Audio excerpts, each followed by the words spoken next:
Damas y caballeros, estimados participantes del ciclo de webinars organizado por la Unidad Académica Santa Cruz de la Escuela Militar de Ingeniería.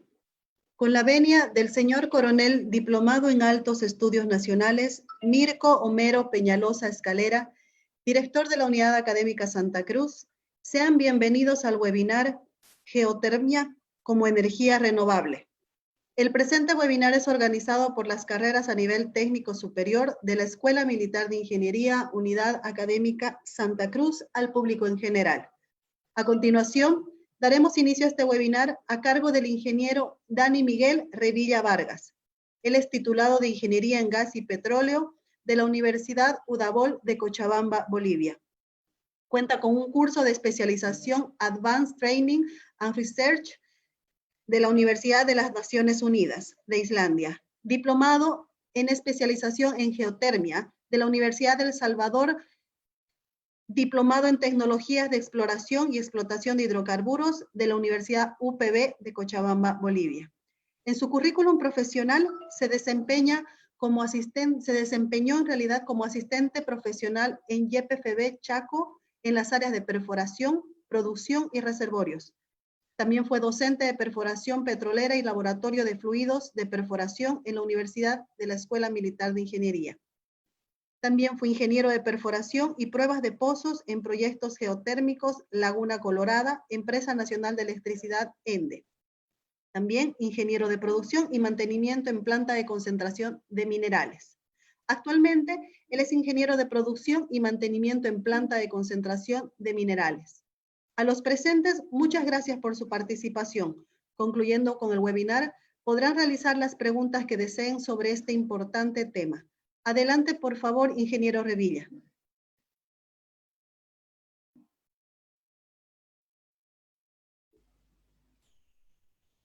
Hola, buenos días. Muchas gracias por la cobertura. Gracias por darme la opinión, la oportunidad en compartir mis conocimientos. Y muchas gracias a la EMI y sus autoridades, ¿no? por, eh, por todo esto, y felicitar también por la iniciativa en el curso que ustedes están brindando. Sí, voy a pasar a compartir mi pantalla.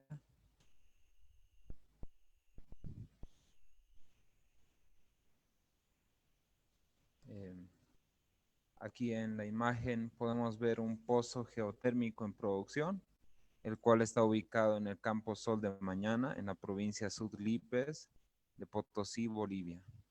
Es un campo en el que tuve el honor, tuve la bendición de haber trabajado. Los mejores momentos en mi experiencia profesional las pasé allá, en esos momentos. Y pues en esos momentos también pudimos probar la, la potencia del campo geotérmico Sol de Mañana para la generación de energía eléctrica, ¿no? Entonces, inicialmente voy a empezar indicando algunas referencias sobre eh, las inversiones o sobre el incentivo a las energías alternativas y sobre el desarrollo de las energías eléctricas en general que se han venido dando en nuestro país. Entonces voy a iniciar realizando dos consultas a la audiencia. Una se trata sobre si ustedes consideran que la exportación de energía eléctrica es atractiva para el país. Entonces es suficiente que ustedes puedan responder respondiendo a la pregunta 1, si es A o B a su criterio. Y la consulta 2, cuán importante considera el uso de energía eléctrica en la industria, como primordial o secundario.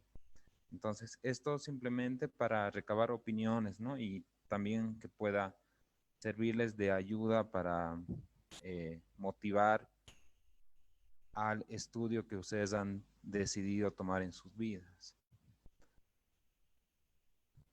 Bien, empiezo por esta parte de la generación y demanda eléctrica.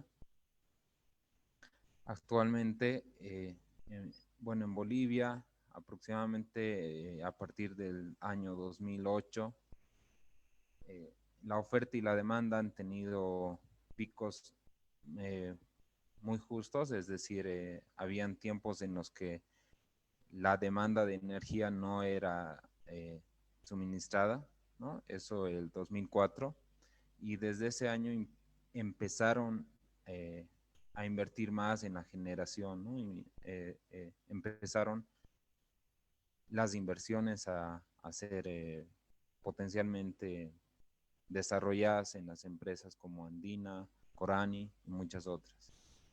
Entonces, hasta el 2000, hasta el 2017 aproximadamente, subió de forma lineal, principalmente en el aspecto de las termoeléctricas, ¿no? Aquí la línea roja representa las termoeléctricas, las verdes, la hidroeléctrica, generación con diésel, que ya ha reducido a casi cero, y las energías alternativas, que estarían con una línea azul, que también están en la base, ¿no? En el punto final. Entonces, podemos notar que sí existe un comportamiento cíclico respecto a las demandas, ¿no? Diarias o mensuales. Y también pueden ver que el comportamiento en las hidroeléctricas no ha cambiado sustancialmente en el transcurso de los años, ¿sí? Entonces, esto es el Comité Nacional de Despacho de Carga, entrega estos datos en su página web, ¿sí? También debo resaltar que anualmente los crecimientos han sido entre el 5 y el 7%, ¿sí? Ahora, de todo esto, ¿quiénes son nuestros consumidores principales? Acá está la situación de Bolivia, en el lado derecho superior. Entonces, nuestros consumos están alrededor de 1 a 2 hasta 4, hasta 3 teravatios hora, que ha sido hasta el 2017, donde nuestro principal consumidor es el sector residencial. En cambio, en otros países podemos ver de que los principales consumidores son la industria, y es con mucho más diferencia del sector residencial. Y acá solamente estoy comparando con países como Perú, Ecuador y Paraguay, ¿sí? Entonces, considero que la industria es un principal factor para el desarrollo de un país. Entonces, podemos ver acá que el consumo de industria ha sido bastante amplio en el sector eléctrico. Entonces, sus relaciones de diferencia son bastante amplias respecto al valor que tienen acá. Por ejemplo, para Perú es 25 teravatios hora. Paraguay tiene situación parecida, con 2 teravatios hora, pero en el sector comercial llega a 4 teravatios hora. En cambio, en Bolivia solamente 2 teravatios hora, ¿no? Bien, respecto a las tarifas. Respecto a las tarifas, es algo complicado realizar una comparación, ya que cada país tiene una tarifa por potencia y otra tarifa por consumo, es decir, consumo por la cantidad de vatios por hora consumido y la potencia que está siendo suministrada, ¿no? Entonces, la única entidad que he podido ver que ha podido comparar todo ello y obtener un número final es una agencia de Perú, que es la encargada del suministro y o fiscalización de la energía eléctrica en su país. Entonces, este cuadro presenta la comparación de centavos de dólar por kilovatio hora consumido. Entonces, podemos ver que Bolivia está más o menos en un promedio a nivel Sudamérica, ¿sí? Bolivia no es el país que entrega la energía eléctrica más barata en Sudamérica. Por lo contrario, Paraguay sí es el país que entrega la energía más barata, tanto al sector residencial, que es el de la izquierda, y, perdón, para sector residencial, que es este que está a la derecha, y el industrial, que estaría aquí al lado izquierdo, ¿no? Y respecto a acá, la potencia, o es decir, los cargos por potencia, si son arriba de 50.000 kilovatios hora, y en los otros casos que son 500.000 kilovatios hora. Acá lo mismo para el sector residencial, ¿sí? Entonces, acá eh, bueno, debo resaltar que eh, Paraguay y Ecuador tienen bastante generación a partir de las hidroeléctricas, es decir, las energías alternativas. Factor que es posible que haya permitido a esos países reducir o tener las tasas o los costos de energía eléctrica más baratas en Sudamérica. Bien, ahora paso a comparar eh, el PIB, que es un indicador del crecimiento o es un indicador de la economía de un país. Y esto lo estoy comparando con el consumo de kilovatio hora per cápita, es decir, por persona, ¿sí? Entonces, acá ustedes pueden ver de que Bolivia produce aproximadamente 2.000, un poco menos de 2.000 dólares por persona, ¿sí? Constantes al 2010. Y su consumo de energía eléctrica está alrededor de 500 kilovatios hora por persona, ¿sí? En cambio, en otros países que también están en desarrollo, como ser este que es anaranjado, Perú, Ecuador y Paraguay, ¿sí? Tienen ingresos mayores, ¿sí? Es decir, algo menos de 4.000 dólares por persona y con, con un consumo eléctrico de alrededor de 1.800 kilovatios hora, ¿sí?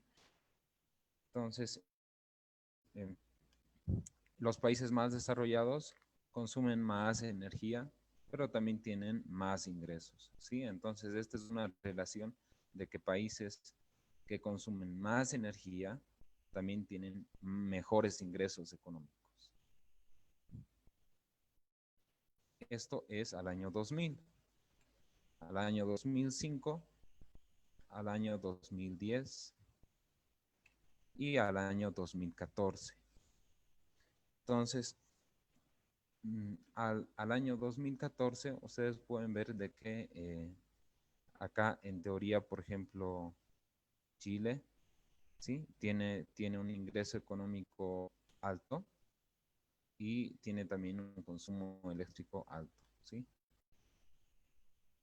Así también otros países, por ejemplo, Brasil tiene un consumo eléctrico, tiene un ingreso muy bueno y también un consumo eléctrico menor, ¿no? Ahora, retornando a estas diapositivas, a los años anteriores, quiero hacer notar también el tamaño de la burbuja.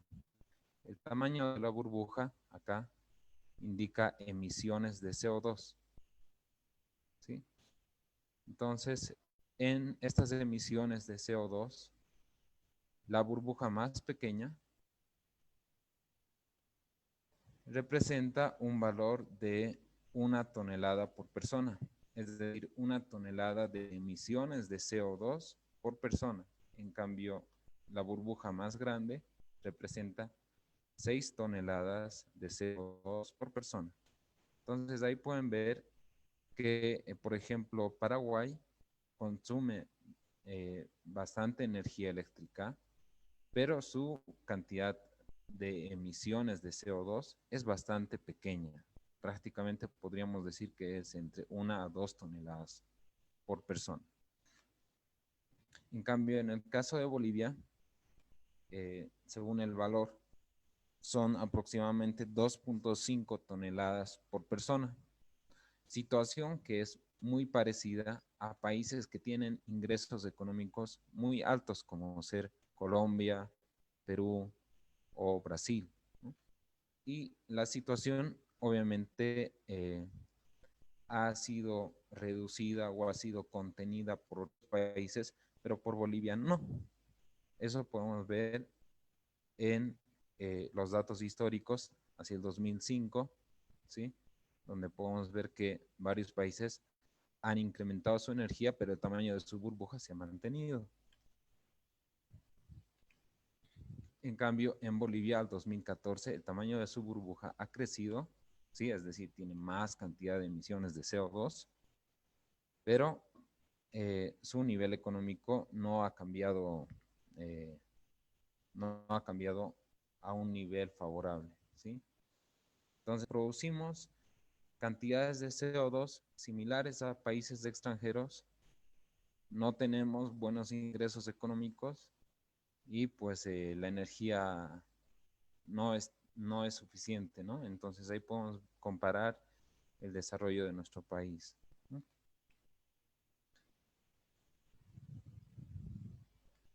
Entonces, sobre esta parte tengo estas conclusiones, que no existe un crecimiento en el consumo eléctrico con usuarios industriales y o comerciales. Este es un factor principal para que podamos tener ingresos económicos mayores, ¿sí? Que no existe importantes inversiones en las energías alternativas. A la fecha creo que no hay políticas que puedan eh, ser tentativas para quienes realizan emprendimientos en este tipo de energías. Otro punto es que en Sudamérica las tarifas eléctricas más bajas están en los países que fomentan las energías alternativas, ¿sí? Tal es el caso de Paraguay, Perú y Ecuador, ¿sí? Otro punto es que es evidente que el PIB es proporcional al consumo eléctrico y su uso eficiente de la energía en general, ¿no? Es decir, que si nos basamos en la energía en base a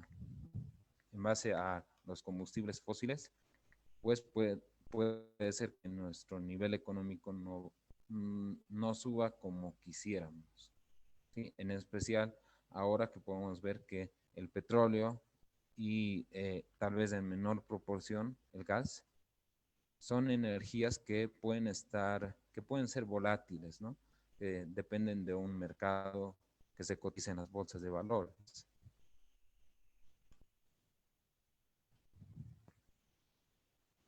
Bien, ahora voy a entrar un poco más en las energías alternativas, que tenemos la eólica, la solar, la geotermia y la biomasa, ¿no?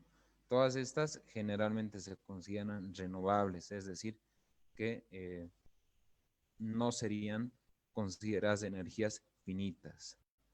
Son energías que son renovables y son sostenibles en el tiempo.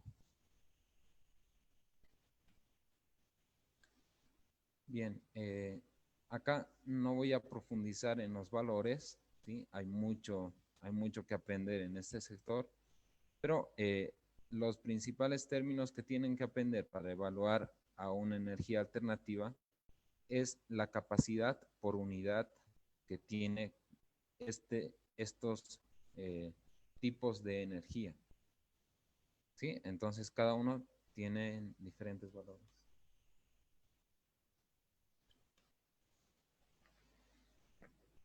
Su tiempo de vida, es decir, por cuánto tiempo es sostenible una inversión en cada tipo de planta, su costo de inversión y sus factores de planta. ¿Sí? Aquí en los de combustibles fósiles no los he puesto porque pueden ser variables respecto a las experiencias de diferentes operadores, pero generalmente no es superior al 60%.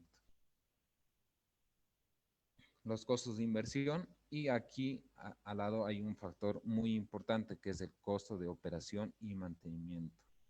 O sea, una planta puede ser muy barata en su inversión, pero puede ser muy cara en su operación y mantenimiento.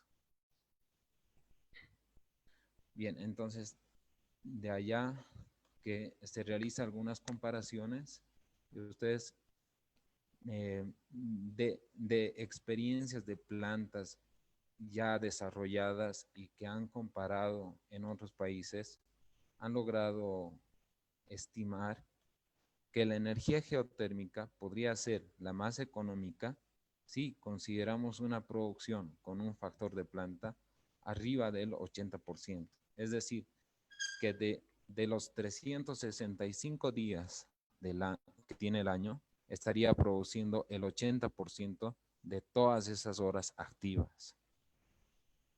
Al entrar en ese nivel de producción, la energía geotérmica tendría un costo mucho menos, es decir, sería la energía más barata por kilovatio hora generada. A este término también se conoce como el costo nivelado de la energía. Y entonces los valores, por ejemplo, los estimados al 2018 han sido de $0.072 por kilovatio de energía hora para la geotermia. Acá, como lo pueden ver, ¿no? Entonces, en cambio, hay otras que pueden tener valores diferentes.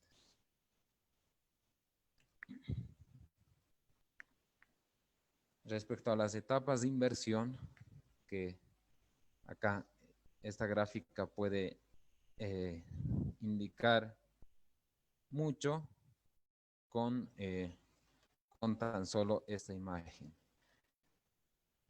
Este ha sido, bueno, en esta parte ustedes pueden ver por qué la geotermia muchas veces no es tomada en cuenta, no es invertida en nuestro medio, en todo lo que es Sudamérica, ¿no? Porque uno, acá como pueden ver, las etapas de inspección y exploración pueden tener costos con riesgos elevados, ¿sí? Entonces, acá tienen la línea punteada del costo y la línea continua que sería el riesgo. Entonces, los riesgos son altos para una exploración, pero los costos son bajos, ¿sí? Entonces, posteriormente, después de la perforación de prueba, ya inician los picos de descenso de riesgo, pero de incremento en el costo. Entonces, esta es la etapa más dura para que pueda pasar un proyecto, para que pueda pasar de ser un proyecto de estudio a ser un proyecto en ejecución, es decir, hacer un proyecto en montaje, en ejecución o construcción de una planta. Entonces, en nuestro caso, en Bolivia, sí, desde 1991, la empresa italiana Enel ha realizado esta etapa de exploración. En el año 95 se tuvieron algunas licitaciones donde se trató de hacer esto con una privatización, ¿no? Entonces, de estos puntos 2 y 3, por resaltar de que sí hubo el interés privado para invertir en ese tipo de energía, porque los privados sí saben que la energía geotérmica es atractiva económicamente. Después, aproximadamente en 2010, ya ENDE asumió el desarrollo en el proyecto geotérmico Laguna Colorado. Y bueno, estamos atentos a ello y considero que varios países en Sudamérica han tenido similares experiencias, es decir, han realizado estudios desde 1970 y hasta la fecha no los han desarrollado. Es justamente esta etapa, ¿no? La etapa de pasar de un proyecto de prueba, de perforación de prueba o de estudios, a pasar a un proyecto de construcción. Es una etapa dura y que muchos gobiernos no quieren asumir ese riesgo. En cambio, un privado podría sí realizar la inversión, pero necesita varias cosas que estén establecidas en una nueva ley que sí contemple a la energía alternativa y que pueda representar también algunas, y que pueda incluir, perdón, que pueda incluir alguna ventaja en sus operaciones. Con ventaja me refiero a que, por ejemplo, se deba priorizar la entrada de la generación de una energía alternativa versus la entrada de una generación con una termoeléctrica. Ese tipo de incentivos tendría que tener algún tipo de planta de energía alternativa. Bien, acá sobre la geotermia en sus recursos y reservas, al igual que bueno, se dice que la geotermia es su hermano pobre de la industria petrolera, ¿sí? Es decir, al igual que en petróleo, se necesita hacer estudios de superficie, estudios geológicos, estudios geofísicos, para después recién pasar a la perforación, para después recién realizar algún estudio profundo, ¿no? Entonces, sobre eso se manejan conceptos de reservas, recursos y el nivel de probabilidad que tendría algún recurso. Entonces, bajo este esquema, ustedes pueden ver que es bastante complejo producir energía geotérmica, producir energía eléctrica a través de la geotermia. Es complejo, pero no es difícil, no es imposible. Y creo yo que es algo muy bueno para cualquier país y para el mundo, ¿no? Bueno, ahora voy a pasar a otra presentación donde resalto algunos conceptos de qué es la energía geotérmica. Bien, voy a tomar dos conceptos, ¿sí? Uno es el que eh, se conoce que a mayor profundidad, mayor temperatura. El núcleo de la Tierra tiene aproximadamente 5.000 grados centígrados, ¿sí? Es roca fundida. Entonces, es la fuente de calor para todo el mundo y esta fuente de calor emana hasta la corteza por sus diferentes fracturas, conexiones y varios otros sistemas de conducción de calor. Eso por el lado del calor de la Tierra. Ahora, por el lado del uso de la energía térmica, conocemos que desde hace muchos años atrás se puede utilizar el vapor para algún trabajo, ¿sí? Es decir, el vapor puede generar trabajo, ¿sí? Puede generar un movimiento, puede generar electricidad, ¿sí? Este vapor genera un movimiento y ese movimiento, esa energía cinética, es convertida en energía eléctrica. Bien, entonces, uniendo esos dos conceptos, tenemos por un lado el calor de la Tierra, donde puede ser una cámara magmática que equivale a una roca fundida, la cual por algún sistema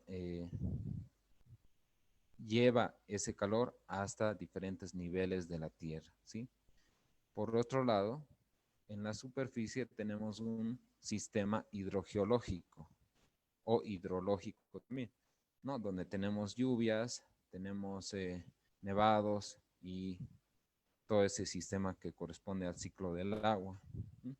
Entonces, ese ciclo del agua hace que tengamos agua acumulado en el subsuelo, ¿sí? Es agua subterránea. Y esa agua subterránea también se puede infiltrar hasta niveles mucho más profundos. Entonces, cuando tenemos agua a niveles profundos y ese acuífero está confinado por una capa impermeable, una capa sello, entonces se considera que ese es un reservorio geotérmico siempre y cuando tenga la acción del calor, ¿sí? Es decir, podríamos estar hablando de reservorios arriba de 100 grados, ¿sí? Entonces, muchas veces esta agua profunda también se mezcla directamente con el calor y a través de las fracturas sale a las superficies y se forman las fumarolas o las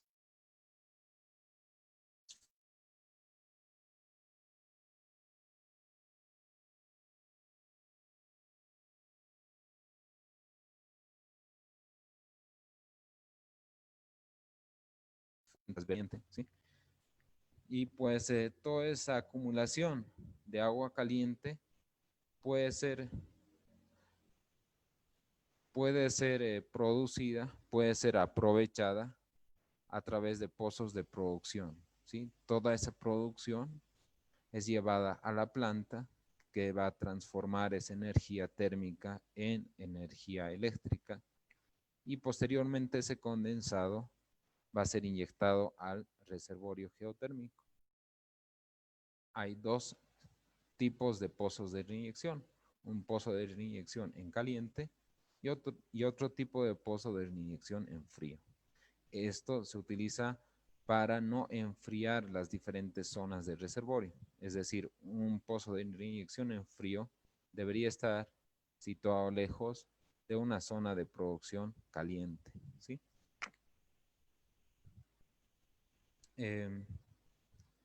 Pues voy a pasar a otra diapositiva. Sobre, sobre ese tipo de fuentes de calor tenemos a los pueden estar clasificados de diferentes formas, ¿sí? Es decir, de acuerdo a su profundidad, de acuerdo al tipo de magma que tiene, ¿sí? Y también están asociados estos con los volcanes y cada volcán puede tener diferente tipo, es decir, hay varias clasificaciones para ello, ¿no? Ahora, se conoce bajo el concepto de anillo de fuego, ¿sí? A toda la cadena de volcanes que está alrededor del mundo, ¿sí? Entonces, en la placa, bueno, para ser puntuales en Sudamérica, esta cadena de volcanes se da entre la placa sudamericana y la placa de Nazca, ¿sí? La placa sudamericana es la parte superior y la placa de Nazca subyace a esta placa sudamericana. ¿Qué significa que subyace? Es decir, que se desliza hacia abajo. En cambio, la placa sudamericana se desliza hacia arriba. Esto permite que esa fricción y ese movimiento de placas pueda generar volcanes. Al generar volcanes, tenemos en toda esta zona del anillo de fuego varios volcanes asociados a reservorios geotérmicos, ¿sí? Entonces, de ahí que se ha podido estimar, solo estimado, ¿sí? Eh, recuerden que anteriormente hablábamos de reservas y recursos, ¿sí? Un recurso es algo estimado, en cambio una reserva es algo probado, perdón, ¿sí? Entonces, en el caso de Bolivia, tenemos un recurso no probado que posiblemente podría producir 2.490 megavatios, ¿sí? Situaciones parecidas las tiene nuestros países vecinos como Chile, Perú, ¿sí? Y las capacidades instaladas, pueden ver que en Sudamérica no hay ninguno, ¿sí? Esta situación ya ha cambiado para Chile, pues Chile ya produce, ya tiene instalado 48 megas de capacidad en geotermia. Bueno, este gráfico que ya les indicaba anteriormente, ahora les indico las ventajas de la geotermia. Pues al ser agua subterránea a diferentes niveles, es decir, puede estar a una profundidad somera, que significa solamente 100, 200, 300 metros, y también puede estar a miles de metros. Entonces, de ahí que ustedes pueden tener diferentes tipos de uso, pueden tener usos industriales, pueden tener usos comerciales o residenciales, ¿sí? Entonces el uso es a diferentes escalas y también el efluente de la planta también puede ser utilizado de forma industrial, comercial o residencial. Entonces son varias vías de usos a diferentes escalas.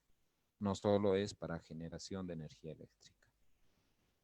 El otro es el factor de planta. El factor de planta con la tecnología actual podría incluso llegar al 95%. Es decir, que es la energía con mayor factor de planta. Entonces, actualmente estamos entre 80 y 95% de factor de planta que tienen normalmente las plantas geotérmicas.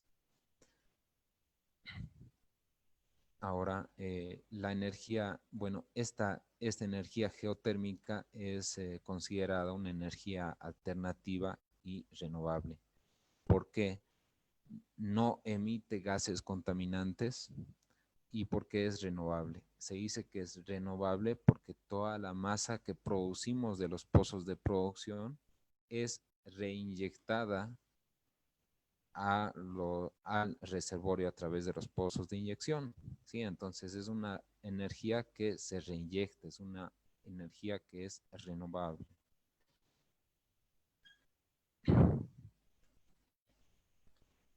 ¿Qué desventajas tiene esta energía? Es uno, que no puede ser transportada, ¿sí? Es decir, donde está ubicado la energía geotérmica, en ese lugar tiene que ser instalado la planta, ¿sí? Es decir, no puede ser como en el gas, por ejemplo, que podemos tener un pozo de producción, digamos, en Bulo Bulo y tenemos nuestra planta de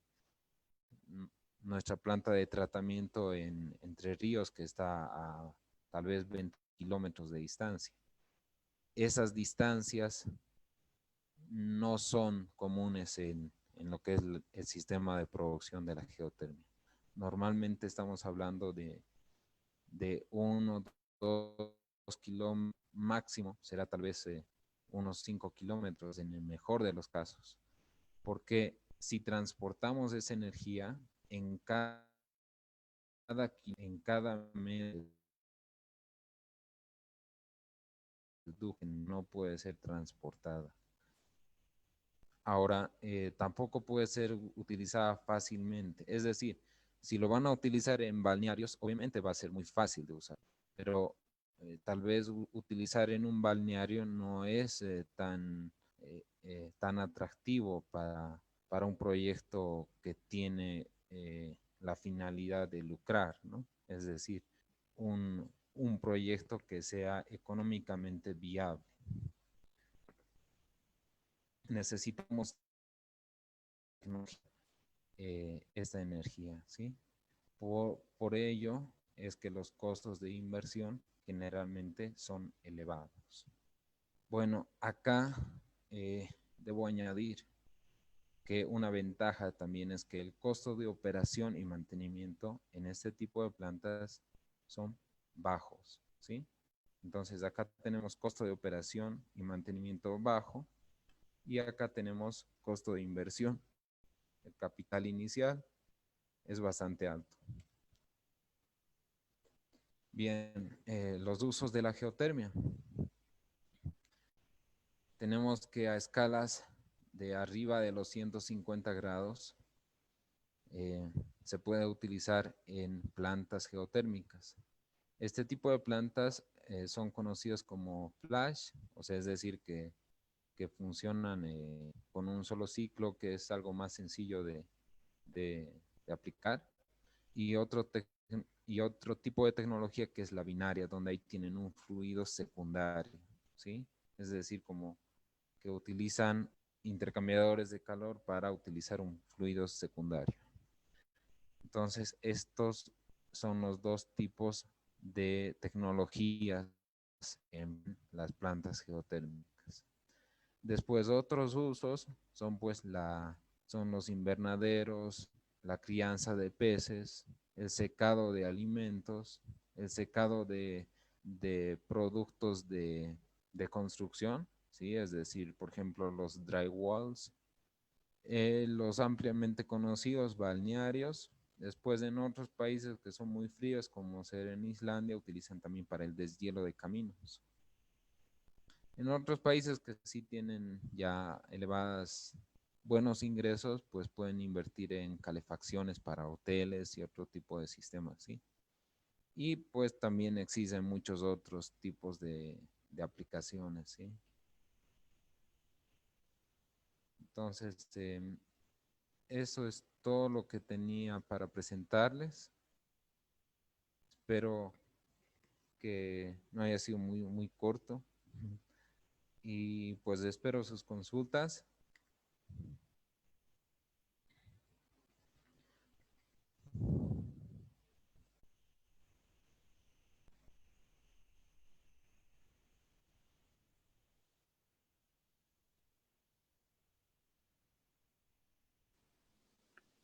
Bueno, muy buenas noches, ingeniero. Agradecerle por su excelente colaboración y participación de parte del señor director de la Escuela Militar de Ingeniería, el coronel Mirko Homero Peñalosa Escalera.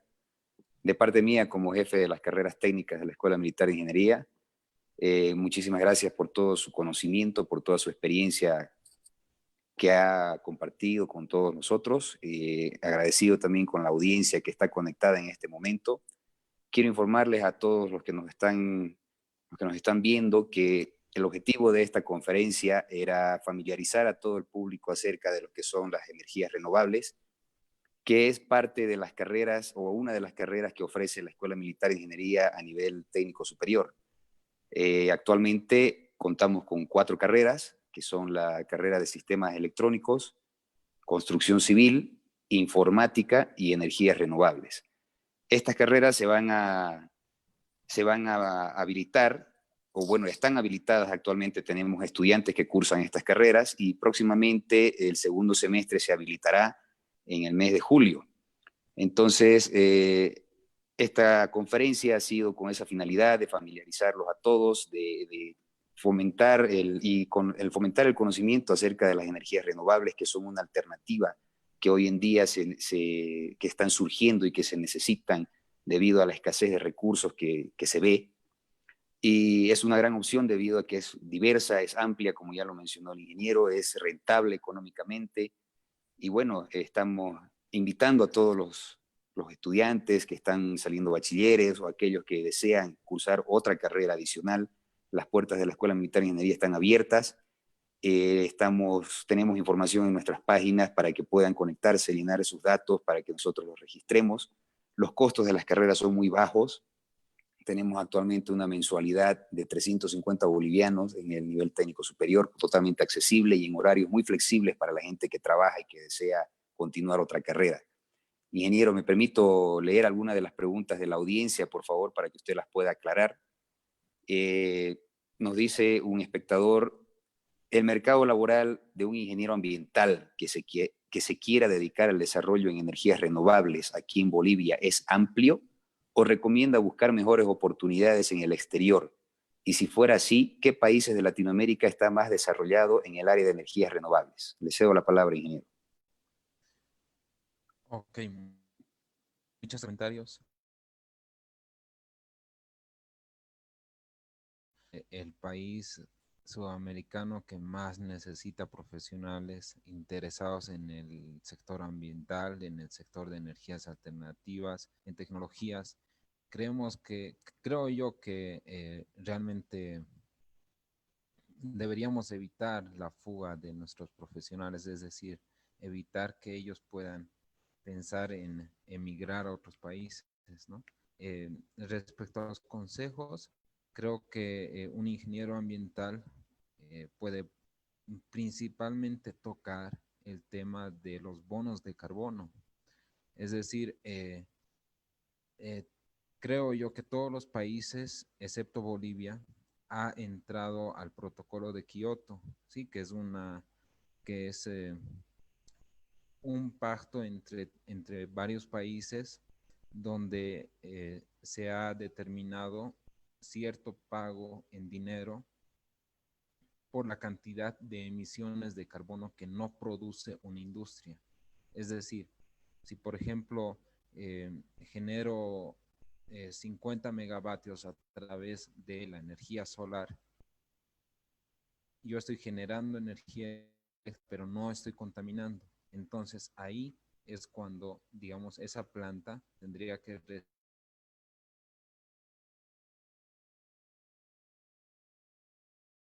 Yo creo que ese es el primer sector a donde un ingeniero ambiental podría estudiar y podría también realizar los estudios de factibilidad económica para ese sector. Entonces, eso por un lado. Y por otro lado, el proyecto geotérmico, cualquier proyecto geotérmico, siempre necesita de ingenieros ambientales en ese sector. También considero que los proyectos de eólica sí necesitan hacer, por ejemplo, el estudio de aves, que deba ser realizado por un ingeniero ambiental, y en el caso de las solares, creo que tienen que comparar mucho con el área que están utilizando, es decir, no pueden utilizar áreas extensas que deberían ser utilizadas para la agricultura, por ejemplo. Entonces tienen que ver que el área utilizada para instalar los paneles solares no esté quitando los suelos de cultivo. Entonces, hay varios aspectos muy importantes que necesitan ser atendidos por los ingenieros ambientales con especialidad en este tema de energías alternativas, ¿no? El hecho de ser energía alternativa no significa que sea una fuente de energía que esté libre de un estudio de impacto ambiental. Perfecto, ingeniero. Otra de las preguntas que nos llega dice, ¿cuál es el rango de temperaturas que se maneja en geotermia? Ok. El rango de temperaturas es arriba de los 100 grados para que pueda ser utilizado de forma comercial. Es decir, que existen plantas incluso que solamente a partir de 100 grados ya puede ser utilizado para para la generación de energía eléctrica. Pero obviamente esto para un sector urbano y para un sector residencial no podría ser pagado, ¿sí? Es decir, eh, necesita más inversiones que solo una industria privada podría pagarlo, ¿no? Entonces, respecto a las temperaturas, es arriba de 100 grados para un sector comercial e industrial, arriba de 150 grados para para el uso en generación de energía eléctrica. Creo que lo tengo acá, no lo puse, ¿sí?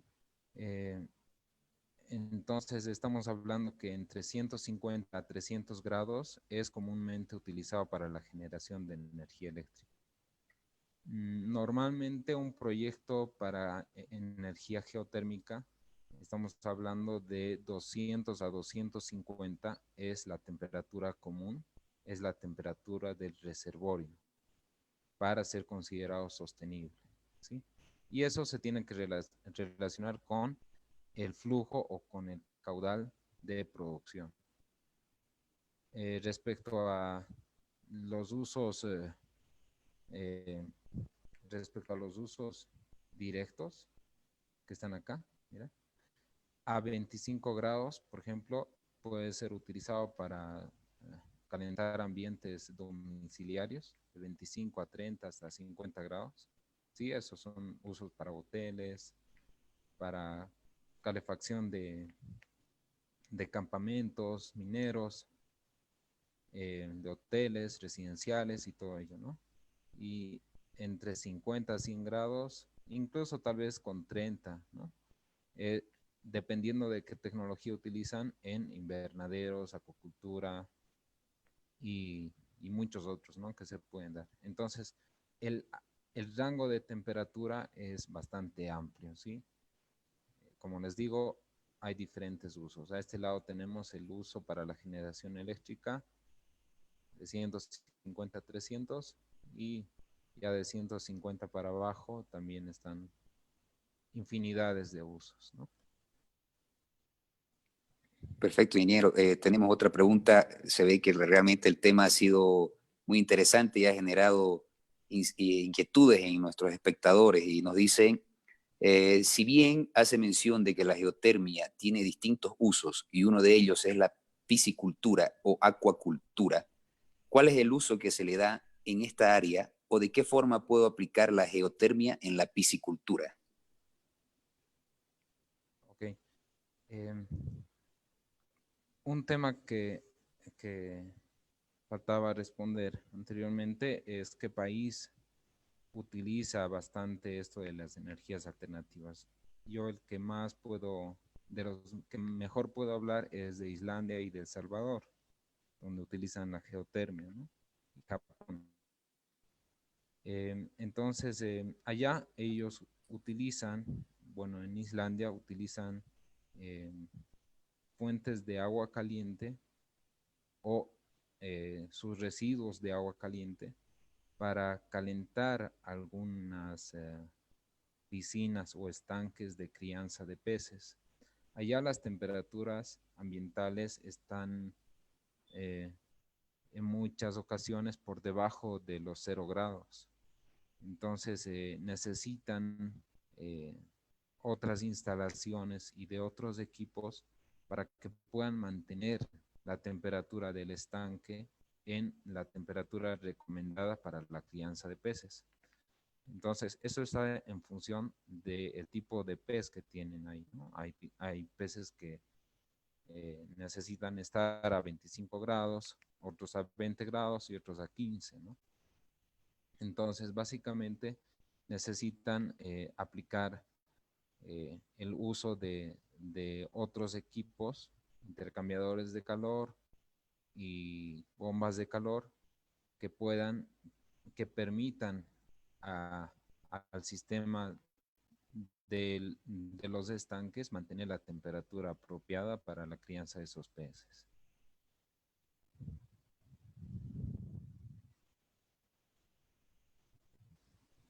Perfecto, ingeniero. Tenemos otra pregunta que nos dicen, ¿usted cree que Bolivia está a la altura de seguir avanzando estos estudios de energías renovables, en especial de la geotermia? Sin duda alguna. Yo creo que esto parte del interés del gobierno, ¿sí? Yo creo que si el gobierno puede incentivar, puede crear las leyes de incentivo a las energías alternativas, obviamente va a ser viable tanto para el sector público, tanto para las inversiones del Estado, como para la inversión privada e incluso para emprendimientos, ¿no? Muchas veces un emprendimiento puede marcar un cambio en una forma, en una nueva forma de generar desarrollo económico en el país. Es decir, creo yo que realizar emprendimientos, por ejemplo, en montar paneles solares alrededor de Bolivia es un emprendimiento genial que con seguridad ya a la fecha, sin existir una ley, puede ser económicamente viable, ¿no? Y creo que también el gobierno de Santa Cruz, por ejemplo, ya ha lanzado su ley de incentivo a las energías alternativas. Entonces, creo que vamos por buen camino en ese sentido. y creo que independientemente de la política que se dé, creo que sí va a existir mayores incentivos a esto de la energía alternativa. Solo tenemos que ser más personas involucradas en este sector. Perfecto, ingeniero. Bueno, esa es la intención, ¿no?, de estas conferencias, familiarizar a todo el público, a toda la población, porque creo que muchas personas desconocen acerca de lo que son las energías renovables. Ojalá que a partir de esto haya más inquietudes, más ganas de innovar y de ingresar a este rubro. Otra pregunta que nos dicen, ¿qué potenciales yacimientos tenemos en Bolivia para hacer posible la inversión extranjera y beneficia al Estado y al pueblo esta energía de geotermia? Ok, pues sí, efectivamente Bolivia sí está dentro del anillo de fuego, ¿sí? Tiene muchos volcanes activos. De ahí profesionales que han estudiado el tema de la geotermia desde hace muchos años atrás. Estamos hablando de profesionales que realmente han dedicado su vida a este sector desde 1970. Eh, Han estimado en varios papers que Bolivia podría tener el potencial de generar alrededor de 2.500 megavatios de potencia instalada, ¿no? Entonces, sí tenemos bastante potencial para desarrollar, tanto para el sector privado o para desarrollarlo de forma eh, nacional, ¿no? Es decir, con el Estado. Lo que sí se necesita es crear los incentivos necesarios, ¿sí? Es decir, como mencionaba anteriormente, que se pueda, por ejemplo, comparar un costo, que se dar prioridad al ingreso a la red para las energías eléctricas que provienen de las energías alternativas.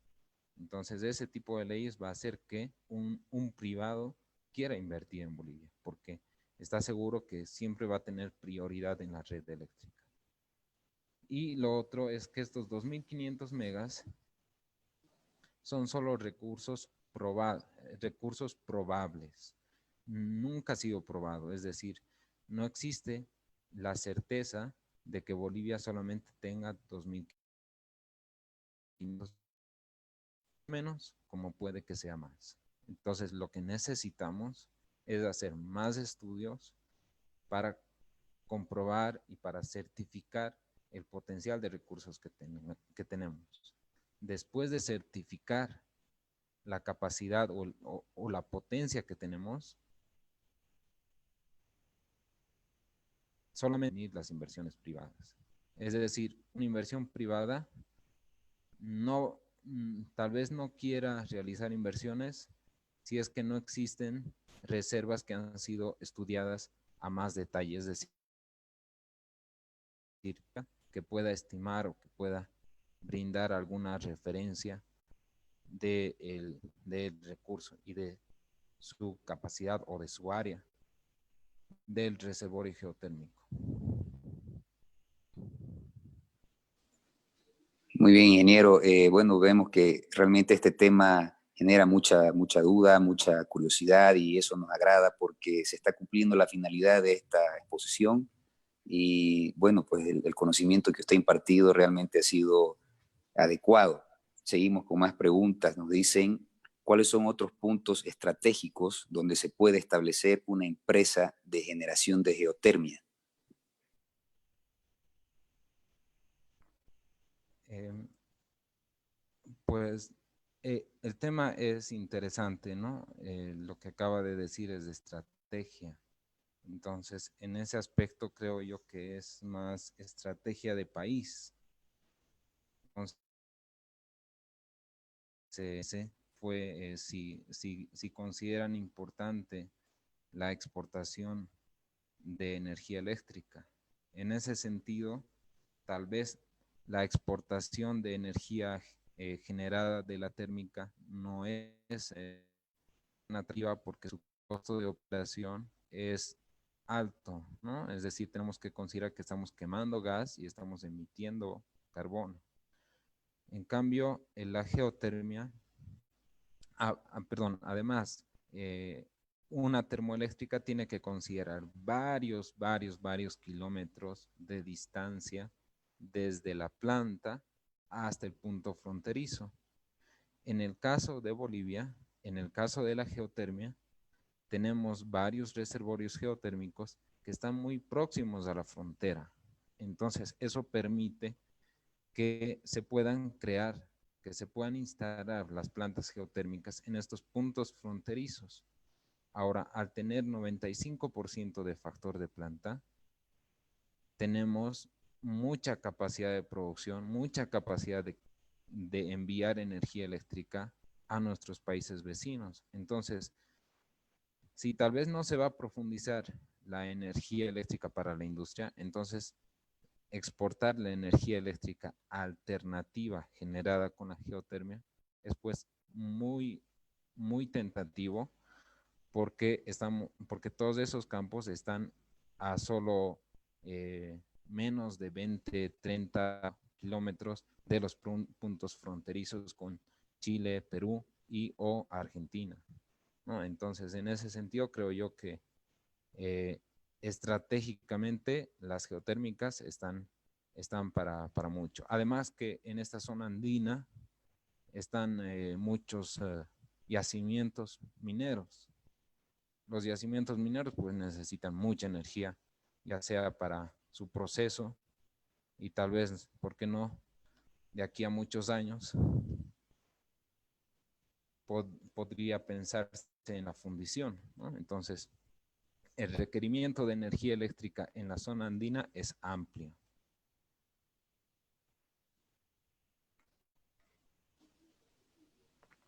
Muy bien, ingeniero. Bueno, muchas gracias por esa contribución. Nos siguen llegando preguntas y nos dicen cómo se puede utilizar la energía del núcleo de la Tierra si dicen que el magma es una fuente líquida de 5000 grados y no se estaría dañando a la Tierra con tanta cantidad de energía en la atmósfera. No, de ninguna forma, porque si bien el núcleo de la Tierra está a esa temperatura, sí, toda esa magma, toda esa roca fundida está transmitiendo, está conduciendo esa, esa temperatura a las capas que están por encima de ella. ¿Sí? Es decir, tenemos el núcleo, tenemos el manto y la corteza. Entonces, la geotermia está en este sector, en la corteza, y muchos kilómetros más profundos está el núcleo, ¿no? Estamos hablando de la corteza, o bueno, la parte de la litosfera solamente, tiene 100 kilómetros de profundidad. Después de la litosfera vienen otras capas, ¿no? Y si no me equivoco, hasta el manto de la Tierra son más de miles de kilómetros. No sabría decir cuánto, por temor a equivocarme, pero obviamente la diferencia es bastante amplia, ¿no? Entonces, lo que quiero recalcar es que la geotermia solamente puede explotar la energía térmica que está en la corteza, es decir, a no más de, a no más de 3 kilómetros de profundidad, siendo que la litosfera, o sea, parte de la corteza tiene una profundidad de 100 kilómetros, entonces ni siquiera el total de la corteza puede ser explotado. No sería viable económicamente perforar pozos a profundidades mayores a 3 kilómetros. En Islandia han probado alguno de esos tipos, pero sigue sin ser económicamente viable y solamente son investigaciones, ¿no? Perfecto, ingeniero. Tenemos otra pregunta. ¿Cuáles son los posibles efectos negativos de la energía geotérmica? ¿Existe alguno?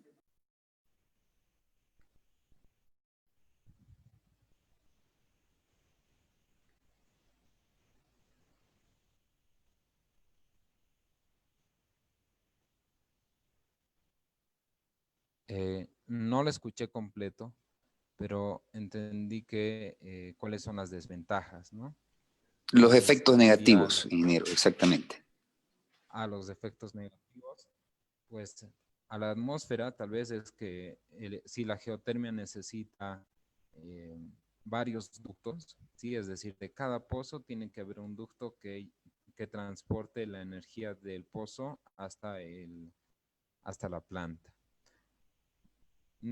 Después puede tener, sí, emanaciones de CO2 en el caso de que la planta sea tipo flash, pero esa cantidad de CO2 es mínima, ¿sí?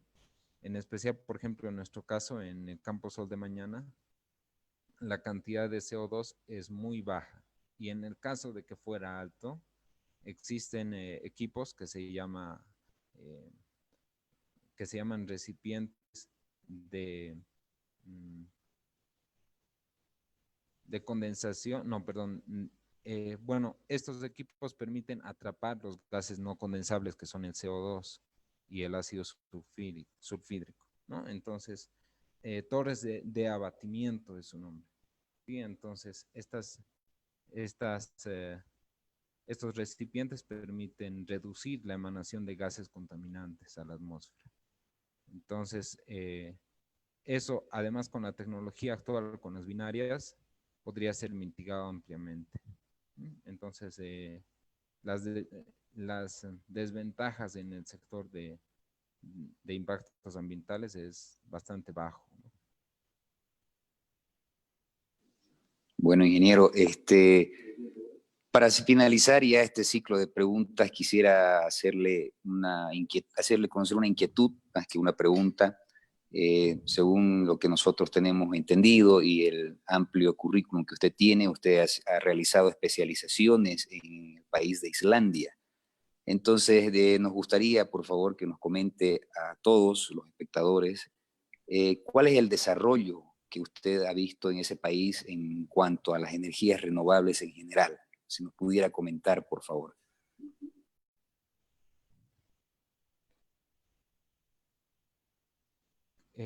Bueno, respecto a las energías renovables en Islandia, ha estado principalmente basado en la geotermia y las hidroeléctricas. Sí, allá tienen muchas caídas de agua, entonces todas esas caídas de agua sí son transformadas en energía eléctrica, ¿no?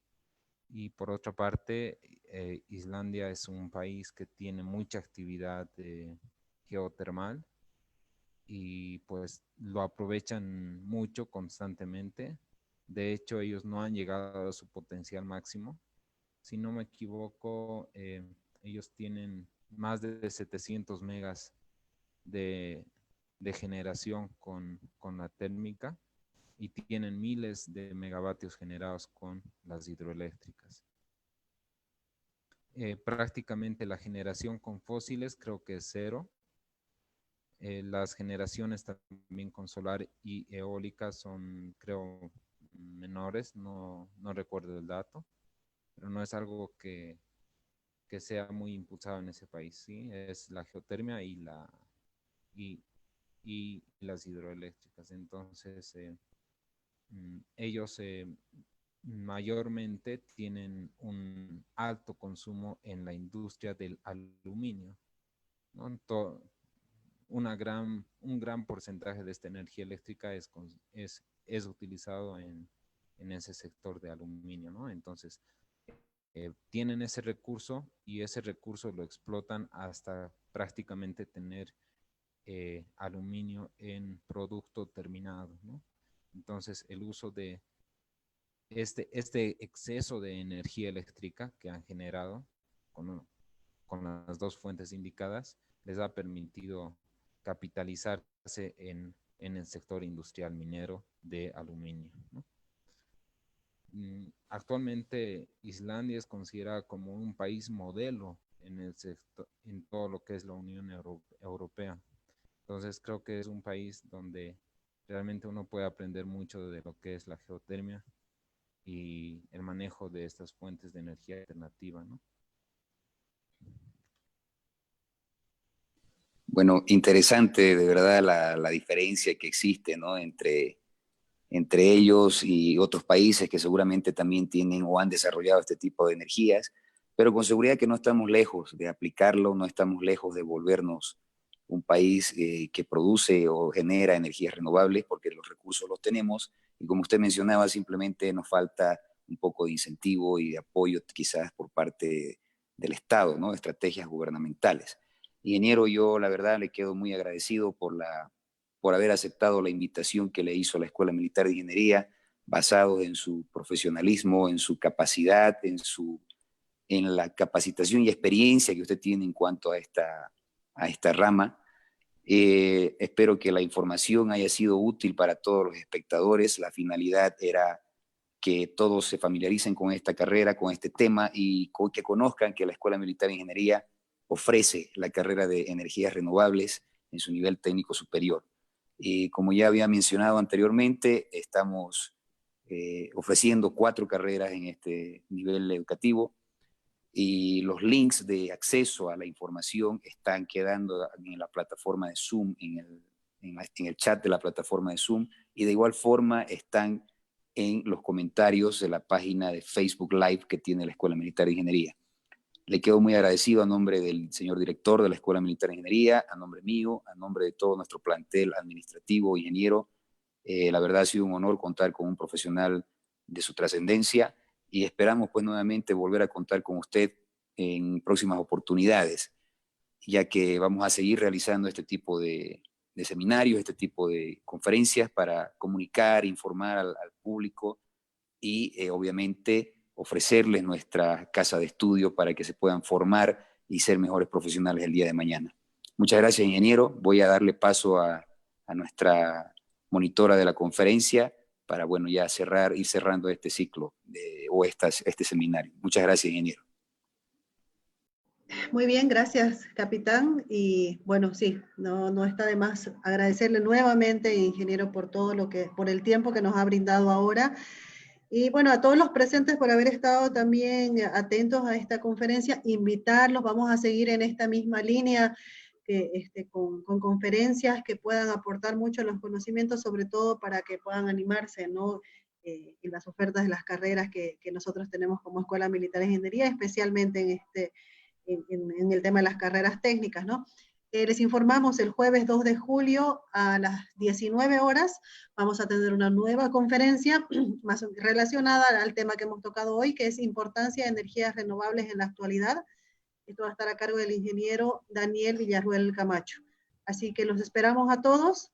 Sigan, vamos a continuar con más webinars, no solo en la semana siempre tenemos y los estamos publicitando nosotros en nuestra página de Facebook, en nuestras redes sociales. Así que a todos, muchísimas gracias, que tengan una buena noche y bueno, estén atentos a las próximas conferencias. Muchísimas gracias, ingeniero Revilla.